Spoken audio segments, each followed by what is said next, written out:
ചെറുപ്പത്തിൽ എൻ്റെ വീട്ടിൽ പുഴമീൻ കിട്ടുമ്പോൾ നല്ല അടിപൊളി മുളകിട്ട കറി വെക്കുകയായിരുന്നു. ഇന്നിപ്പോൾ അത് വെക്കാനാണ് തീരുമാനിച്ചിരിക്കുന്നത്. കാരണം വീട്ടിൽ നിന്ന് കുറച്ച് പുഴമീൻ കൊടുത്തിട്ടുണ്ട്. അപ്പോൾ അത് നന്നാക്കിയിട്ടാണ് കേട്ടോ ഞാൻ കൊടുത്തിരിക്കുന്നത്. കാരണം എനിക്കിനി നന്നാക്കേണ്ട പരിപാടിയില്ല. അതിന്ന് കുറച്ച് മീൻ എടുത്തിട്ട് ഫ്രൈ ചെയ്യാമെന്ന് വിചാരിച്ചു. കുറച്ച് ഉപ്പും മുളക് പൊടിയും കാശ്മീരി മുളക് പൊടിയും മഞ്ഞപ്പൊടിയും മാത്രം ഇട്ടിട്ടാണ് കേട്ടോ ഞാൻ മസാല തിരുമ്പിയത്. സാധാരണ ഞാൻ വേറെ പച്ചമീനൊക്കെ വാങ്ങുമ്പോൾ അതിൽ ഉള്ളി വെളുത്തുള്ളിയും ചതച്ചിടാറുണ്ട്. പക്ഷെ ഇന്ന് ഞാനതൊന്നും ചതച്ചിട്ടില്ല കേട്ടോ.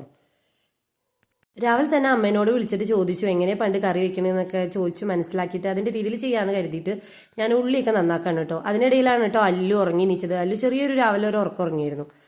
ഉള്ളി നന്നാക്കുമ്പോൾ എനിക്കൊരു കരച്ചിൽ പതിവാണ് കേട്ടോ. അതിനിടയിൽ ഞാൻ ഫോണും വിളിക്കുന്നുണ്ട്. ഫോണൊക്കെ വിളിച്ചിട്ടാണ് ഞാൻ ഓരോ പണികളും കാര്യങ്ങളൊക്കെ ചെയ്യാറ്. കറി ഞാൻ സാധാരണ പുളിയിട്ടിട്ടാണ് കേട്ടോ വെച്ചത്. അതിൽ കുറച്ച് ഉള്ളിയും വെളുത്തുള്ളിയും ചതച്ചിട്ട് കുറച്ച് മുളക് പൊടിയും മഞ്ഞപ്പൊടിയും മാത്രം ഇട്ടിട്ടുള്ളൂ. കറി അവിടെ തിളയ്ക്കണ ഗ്യാപ്പിൽ ഞാൻ വേഗം വന്നിട്ട് മീൻ ഫ്രൈ ചെയ്യാൻ വെച്ചു. കറിയൊക്കെ നല്ല രീതിയിൽ തിളച്ചിട്ടുണ്ട്. തിളച്ച് വന്നപ്പോൾ ഞാൻ അതിലേക്ക് മീൻ ഇട്ടു. അത് നല്ലപോലെ വെന്ത് കഴിഞ്ഞപ്പോൾ ഞാൻ അതിൽ പച്ച വെളിച്ചെണ്ണ മാത്രം കേട്ടോ ഒഴിച്ചത്.